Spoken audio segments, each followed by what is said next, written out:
Hello everyone, welcome to Sankalp Academy GAO 1 minute 1 mark series. Mana question chuddam.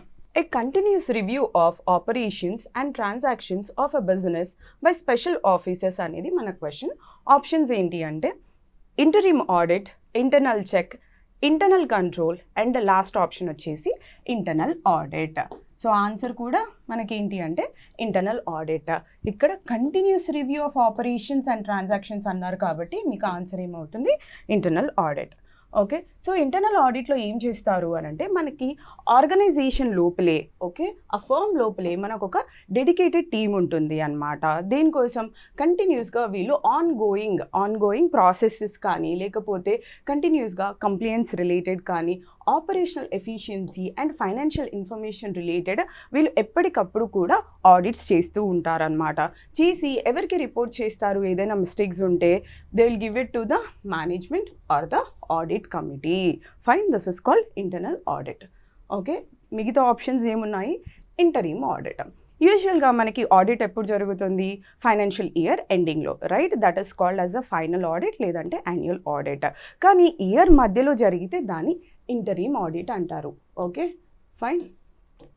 So ఈ interim audit ఎందుకు చేస్తారు అని అంటే year మధ్యలోనే మనకి ఏవైనా ఎర్రర్స్ కానీ లేకపోతే ఇంకేదైనా పాసిబిలిటీ ఆఫ్ ఫ్రాడ్ ఉంటే దాన్ని కనిపెట్టడం వల్ల ఏంటి అని అంటే ఇయర్ ఎండ్లో జరిగే ఆడిట్ అనేది చాలా ఈజీ అవుతుంది. Fine, next one it comes to internal check. బేసిక్గా ఒక ట్రాన్సాక్షన్కి సంబంధించి లేకపోతే ఒక యాక్షన్కి సంబంధించి, ఫర్ ఎగ్జాంపుల్ గూడ్స్ తీసుకుందాం. ఓకే, ఇక్కడ ఏం చేస్తారు అంటే గూడ్స్కి సంబంధించి పర్చేజ్ ఉంటుంది కదా, పర్చేజ్ ఒక పర్సన్కి ఇస్తారు.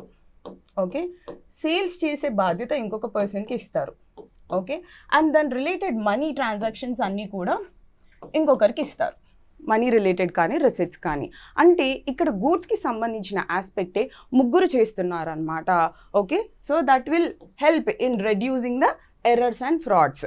ఓకే, అండ్ ఇక్కడ మనకి క్రాస్ చెక్కింగ్ కూడా ఉంటుంది ఇంటర్నల్ చెక్లో. ఫైన్, నెక్స్ట్ ఇంకొక ఆప్షన్ ఏంటి? Internal control. ఓకే, సో బేసికల్గా ఈ ఇంటర్నల్ కంట్రోల్ అనేది ఎవరు చూస్తారు అని అంటే it is done by the board or the management.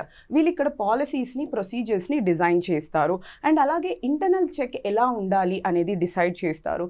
ఇందాక చూసాం కదా దట్ సెగ్రిగేషన్ ఆఫ్ డ్యూటీస్, ఎవరికి సేల్స్ ఎవరికి పర్చేజెస్ ఇవన్నీ, అది కూడా సెగ్రిగేషన్ ఆఫ్ డ్యూటీస్ కూడా ఈ ఇంటర్నల్ కంట్రోల్లో మనం చూస్తామన్నమాట. దీనివల్ల they can protect there business and also ensure the financial reporting. Fine, thank you so much. Subscribe.